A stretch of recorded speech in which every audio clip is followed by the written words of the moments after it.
Study 499 में आप सभी का स्वागत है। व्यंजन वर्ण के बारे में, व्यंजन वर्ण के डिफिनेशन परिभाषा जानेंगे और व्यंजन के प्रकार कितना होता है उसके बारे में हम लोग चर्चा करेंगे। चलिए शुरू करते हैं।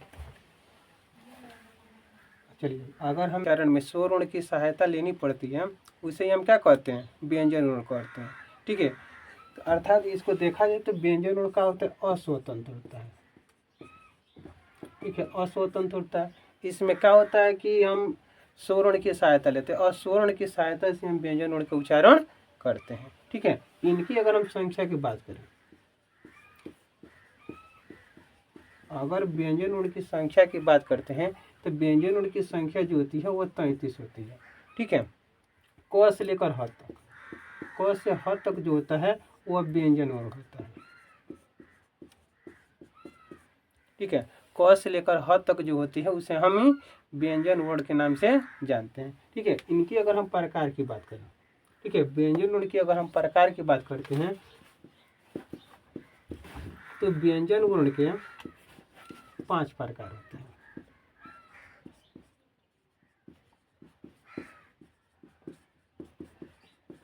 व्यंजन वर्ण के प्रकार की बात करें तो व्यंजन वर्ण के प्रकार कितना होता है? 5 प्रकार होता है। पहला होता है स्पर्श व्यंजन,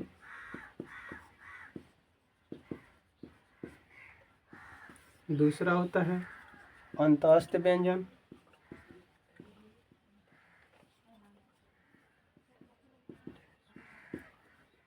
तीसरा होता है ऊष्म व्यंजन,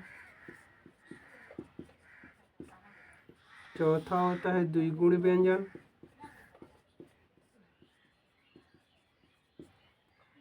पांचवा होता है संयुक्त व्यंजन। अगर हम व्यंजन वर्ण के प्रकार की बात करें तो व्यंजन वर्ण के 5 प्रकार होते हैं। पहला होता है स्पर्श व्यंजन, दूसरा होता है अंतःस्थ व्यंजन, तीसरा होता है ऊष्म व्यंजन, चौथा होता है द्विगुण व्यंजन और पांचवा होता है संयुक्त व्यंजन। तो इस सभी अगर हम पांचों प्रकार की अगर हम बात करें तो स्पर्श पहला होता है स्पर्श। तो स्पर्श का अर्थ होता है छूना। ठीक है, स्पर्श का अर्थ क्या होता है? छूना। मतलब जब भी हम वर्णों के उच्चारण करते समय, ठीक है, जब वर्णों के उच्चारण करते हैं तो वर्णों के उच्चारण करते समय मेरे कंठ, तालु, नासिक, ओष्ठ आदि भागों से छूते हुए, ठीक है, आदि भागों से छूते हुए जो बाहर वर्णों के उच्चारण हो जाती है वही में क्या होता है? स्पर्श व्यंजन। तो स्पर्श मतलब ही क्या होता है? छूना। मतलब जब भी हम वर्णों के उच्चारण करते हैं और वर्णों के उच्चारण करते समय कंठ, तालु, नासिक, ओष्ठ, ठीक है, दांत, ठीक है, ये सभी आदि भागों से छूते हुए जो बाहर निकल जाती है उसे हम क्या कहते हैं? स्पर्श व्यंजन कहते हैं। अर्थात इसे हम कह सकते हैं क से म तक को स्पर्श व्यंजन कहते हैं।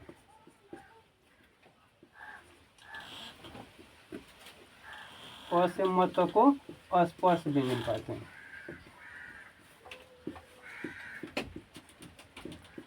इनकी संख्या 25 होती है। ठीक है, क से लेकर म तक को हम क्या कहते हैं? स्पर्श व्यंजन कहते हैं। इनकी जो संख्या होती है वह 25 होती है। ठीक है, कोई दिक्कत? अब बात करते हैं अंतःस्थ व्यंजन। तो अंतःस्थ व्यंजन की अगर बात करें तो अंतःस्थ व्यंजन का अर्थ होता है भीतर।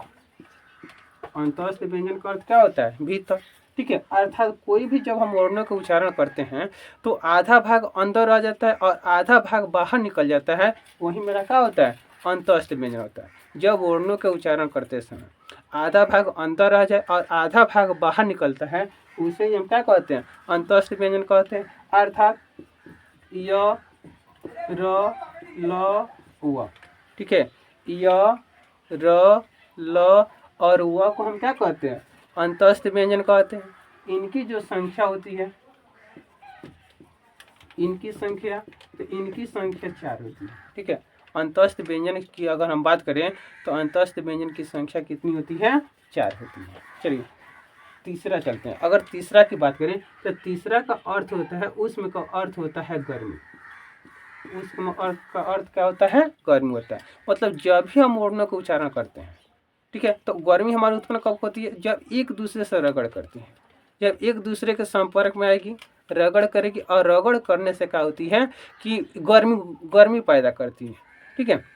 जैसे में क्या होता है इसमें कि जब वर्णों के उच्चारण करते समय जब क्या होती है कि जो जिस वर्ण के उच्चारण करते हैं अब उस वर्ण के उच्चारण करते समय जब एक दूसरे से रगड़ करेगी, रगड़ कब करेगी, जैसे कंठ तालु वगैरह सबसे क्या करती है, रगड़ करती है। और रगड़ करते हुए जब क्या करेगी कि गर्मी के साथ जब जब व्यंजन जब उच्चारण करेंगे तो गर्मी के साथ जब बाहर निकलेगी वही मेरा क्या होगा, उसमें व्यंजन होगा।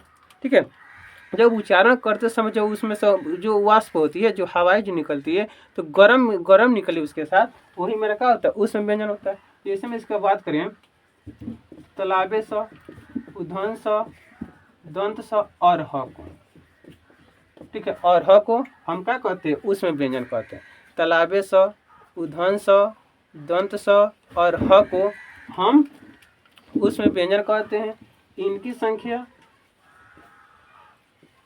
4 होती है। ठीक है। अगर हम बात करें उसमें व्यंजन की, तो उसमें व्यंजन की भी संख्या कितनी होती है, 4 होती है। द्विगुण का मतलब जानबे करते हैं लोग, द्विगुण जो होता है, ठीक है, जो द्विगुण होता है तो ड, ठीक है, द्विगुण व्यंजन ड और ढ को हम क्या कहते हैं, द्विगुण व्यंजन कहते हैं। इनकी संख्या 2 होती है।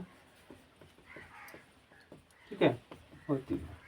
अगर हम बात करें द्विगुण व्यंजन, तो द्विगुण व्यंजन जो होता है ड और ढ को हम क्या कहते हैं, द्विगुण व्यंजन कहते हैं। चलिए, अगर हम संयुक्त व्यंजन की बात करें तो संयुक्त का मतलब क्या होता है, जोड़ा। संयुक्त का मतलब जोड़ा, अर्थात जिस व्यंजन में दो या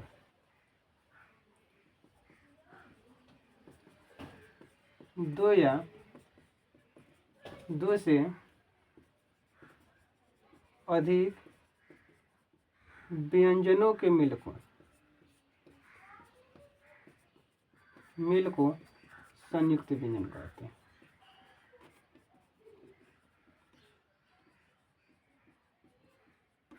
ठीक है। अगर हम बात करें संयुक्त व्यंजन का, ठीक है, तो संयुक्त व्यंजन का होता है, अगर हम संयुक्त व्यंजन की बात करते हैं तो जिस व्यंजन में ठीक है, दो से अधिक व्यंजनों को जिसमें मेल होता है, ठीक है, जिस व्यंजन में दो या दो से अधिक व्यंजनों का मेल होता है उसे ही हम क्या कहते हैं, संयुक्त व्यंजन कहते हैं। संयुक्त का मतलब ही क्या बताएं, जोड़ा। संयुक्त का मतलब ही क्या बताया है, जोड़ा। मतलब जिस व्यंजन में क्या होगा कि दो या दो से अधिक व्यंजनों का मेल रहेगा वही मेरा क्या होगा, संयुक्त व्यंजन होगा। जैसे हम बात करें, जैसे में छ, त्र, अज्ञा, ठीक है, इसी में आ जाएगा, एक दिया हो जाता है, एक सरा होता है। ठीक है। तो इस सभी व्यंजनों में अगर बात करें तो जो छ होता है तो क प्लस स के मेल से मिलकर बना होता है। ठीक है। अगर हम त्र की बात करते हैं तो त प्लस र के मेल से बना होता है। अगर अज्ञा की बात करते हैं तो ज प्लस इ के मेल से बना होता है। दिया की बात करते हैं तो द प्लस य के मेल से बना होता है। और सरा की बात करें तो तालाबे स प्लस र से मिलकर बना होता है। ठीक है। अगर हम संयुक्त व्यंजन की बात करते हैं तो संयुक्त व्यंजन में क्या होता है,